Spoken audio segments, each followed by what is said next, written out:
ఓం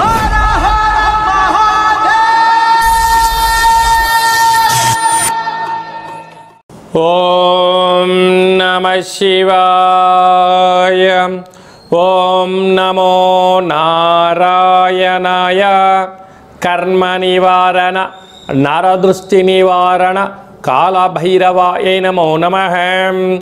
ఓం కాళకాలాయ విద్మహే కాళాతీతాయ ధీమహి తన్నో కాళభైరవ ప్రచోదయాత్. హరి ఓం. మా ఛానల్కి స్వాగతం. చూస్తున్న వీక్షకులకు ప్రేక్షకులకు ప్రియ కాళభైరవ భగవద్బంధులకి స్వాగతం పలుకుతూ మమ్మల్ని ఎంతగానో ఆదరిస్తూ ఉండబడినటువంటి ప్రియ సోదరీమణులకు జ్యోతిష్య అభిమానులకు అందరికీ కూడా ముందస్తుగా కార్తీక మాస అమావాస్య మాస శివరాత్రి శుభాకాంక్షలు.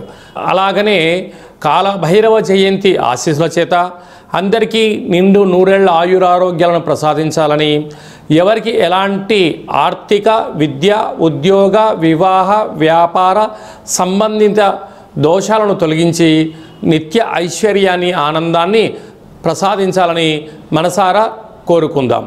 16/11/2025 నుండి 30/11/2025 వరకు పుట్టినటువంటి వారందరికీ ముందస్తుగా జన్మదిన శుభాకాంక్షలు. ద్వాదశ రాశుల్లో గ్రహ గమనాల్ని వీక్షింపచేద్దాం. కర్కాటక రాశిలో దేవగురు బృహస్పతి సంచార స్థితి, సింహరాశిలో కేతు సంచార స్థితి, తులారాశిలో శుక్ర సంచార స్థితి స్వక్షత్రకారకుడు, వృశ్చిక రాశిలో రవి భగవానుడు మరియు కుజుడు స్వక్షత్రకారకుడు మరియు బుధుడు కూడా అక్కడే సంచార స్థితి, త్రిగ్రహ సంచార స్థితితో ద్వాదశ రాశుల్లో గ్రహ గమనాలు ఈ విధంగా ఉన్నాయి.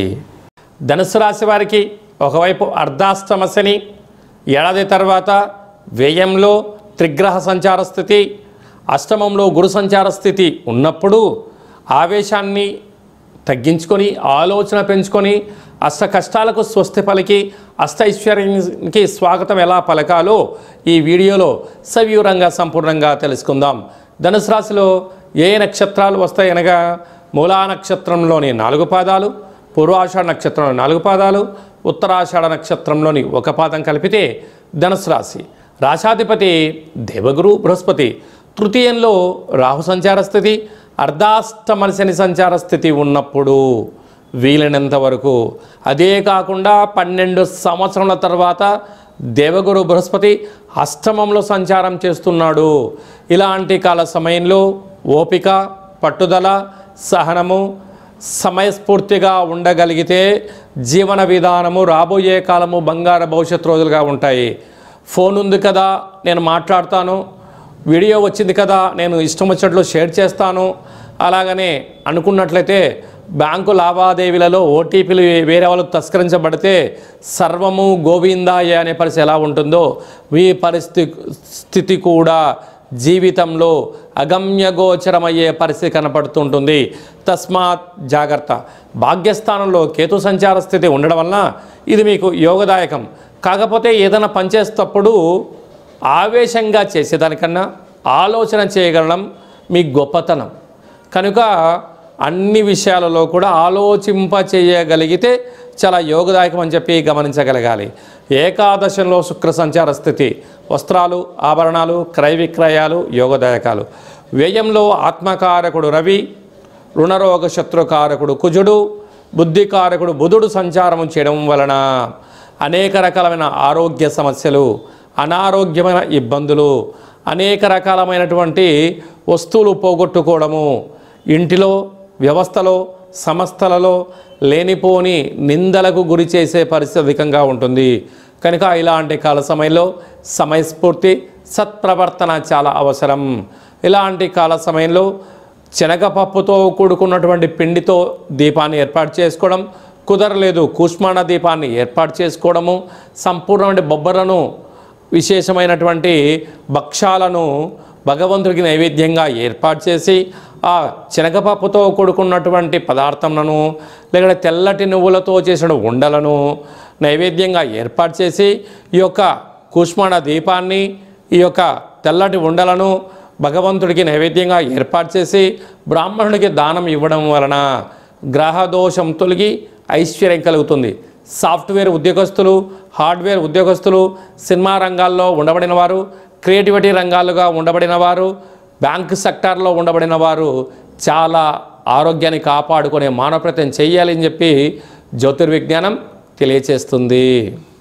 నవంబర్ మాసంలో ముఖ్యమైన పండుగల గురించి క్లుప్తంగా సవివరంగా సంపూర్ణంగా తెలుసుకుందాం. మనకు 18వ తారీఖున సోమవారము మాస శివరాత్రి విశేష సందర్భంగా కార్తీక మాసంలో మనం ఏ రోజైతే ప్రాఢ్యమి నుంచి మాస శివరాత్రి వరకు పూజ చేసుకోలేనటువంటి వారందరూ కూడా మహాదేవుడికి రుద్రాభిషేకము, ఒక దీపాన్ని ఏర్పాటు చేయడము, సాలగ్రామ దానము, స్వయంపాక దానం చేయడం వల్ల మహాదేవుడి యొక్క ఆశీస్సులు ఉంటాయని చెప్పి గమనించగలగాలి.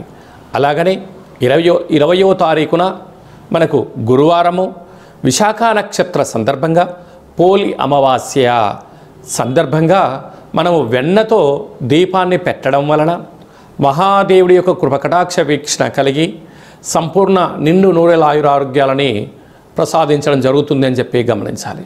అలా కుదరలేనటువంటి వారందరూ ఈ కింది నెంబర్ సంప్రదించినట్లయితే కాశీ క్షేత్రంలో మన యొక్క కాళభైరవ స్వామి యొక్క దేవాలయంలో గోకర్ణ నక్షత్రంలో మీ పేరుపైన రుద్రాభిషేకము, దీప కార్యక్రమాన్ని ఏర్పాటు చేయించి స్వయంపాక దానాన్ని కూడా ఏర్పాటు చేయడం జరుగుతుందని చెప్పి గమనించాలి.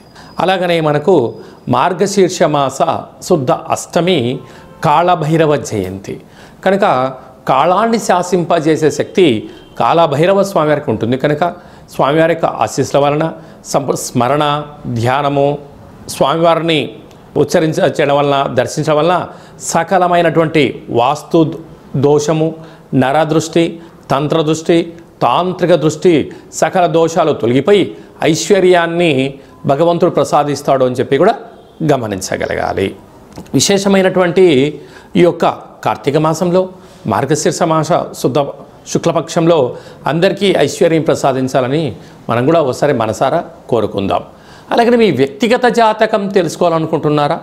మీ పుట్టినటువంటి తేదీ, నెల, సంవత్సరము, పుట్టిన సమయాన్ని వ్రాసి పంపించినట్లయితే 100 సంవత్సరముల జాతకాన్ని వ్రాసి సవివరంగా సంపూర్ణంగా మీకు పంపించి మీరు పుట్టినప్పుడు గ్రహ గమనాలు ఎలా ఉన్నాయి, ప్రస్తుతం ఎలా ఉంటున్నాయి, రాబోయే కాలంలో ఎలా ఉండబోతున్నాయో సవివరంగా సంపూర్ణంగా తెలియజేయడం జరుగుతుంటుంది.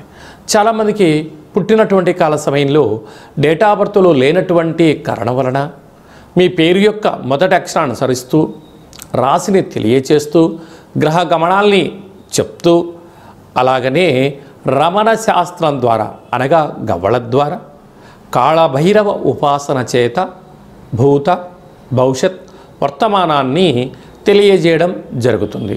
కనుక జాతకాన్ని తెలుసుకుందాం, జీవితంలో ఉండబడినటువంటి స్వల్పమైనటువంటి అడ్డంకులను తొలగించుకుందాం, ఐశ్వర్యానికి ఆనందానికి స్వాగతం పలుకుతాము అనేటువంటిది విన్నపం. కనుక ఈ కింది నెంబరు సంప్రదించి వాట్సాప్ ద్వారా కానీ ఫోన్ కాల్ ద్వారా కానీ అపాయింట్మెంట్ తీసుకొని సంప్రదించగలరు. అందరికీ ఈ యొక్క కార్తీక మాసంలో మార్గశీర్ష మాసంలో అద్భుతమైన ఇంకనూ విజయం సాధించగలగాలి అన్నట్లయితే ఈ యొక్క పాత్రను కాళభైరవ స్వామి వారికి అక్షయ పాత్ర అంటారు. అంటే అక్షయము అనగా నశించబడినటువంటిది. అలాగే మనము ఇంట్లో పెట్టుకొని, పూజా మందిరంలో పెట్టుకొని, అంటే వ్యాపార సంస్థలో పెట్టుకొని ఇలా ఒకసారి శబ్దం చేస్తే ఓంకార శబ్దం రావడం జరుగుతుంది.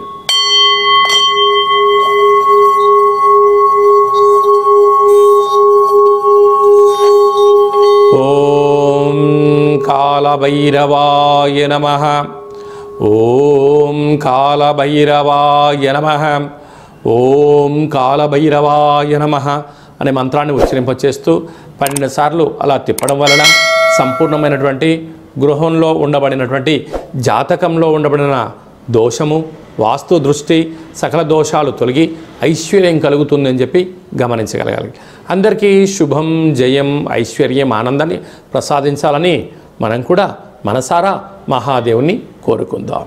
నమస్తే అస్తు భగవన్ విశ్వేశ్వరాయ మహాదేవాయ త్రయంబకాయ త్రిపురాంతకాయ త్రికాగ్నికాలాయ కాలాగ్నిరుద్రాయ నీలకంఠాయ మృత్యుంజయాయ సర్వేశ్వరాయ సదాశివాయ శ్రీమన్మన్మహాదేవాయ నమో నమః. హరి ఓం. మహాదేవుడి యొక్క ఆశీస్సుల వల్ల నిండు నూరేళ్ల ఆయురారోగ్యాలని ఐశ్వర్యాన్ని ప్రసాదించాలని మనసారా కోరుకుందాం. శతమానం భవతు శతాయు పురుష సతేంద్రియ ఆయుష్యేవేంద్రియే ప్రతిష్టతి. ధనం ధాన్యం బహుపుత్రలాభం శత సంవత్సరం దీర్ఘమాయు. సర్వే జనా సుఖినో భవంతు. లోకా సమస్తా సుఖినో భవంతు. సర్వం కాళభైరవ దేవతార్పణమస్తు. హరి ఓం. ఈ వీడియో మీకు నచ్చినట్టయితే లైక్ చేయండి, షేర్ చేయండి. ఆధ్యాత్మిక భక్తి సమాచారాన్ని భగవద్బంధులకు, మిత్రులకు, స్నేహితులకు చేరవేయండి. హిందూ ధర్మాన్ని కాపాడండి.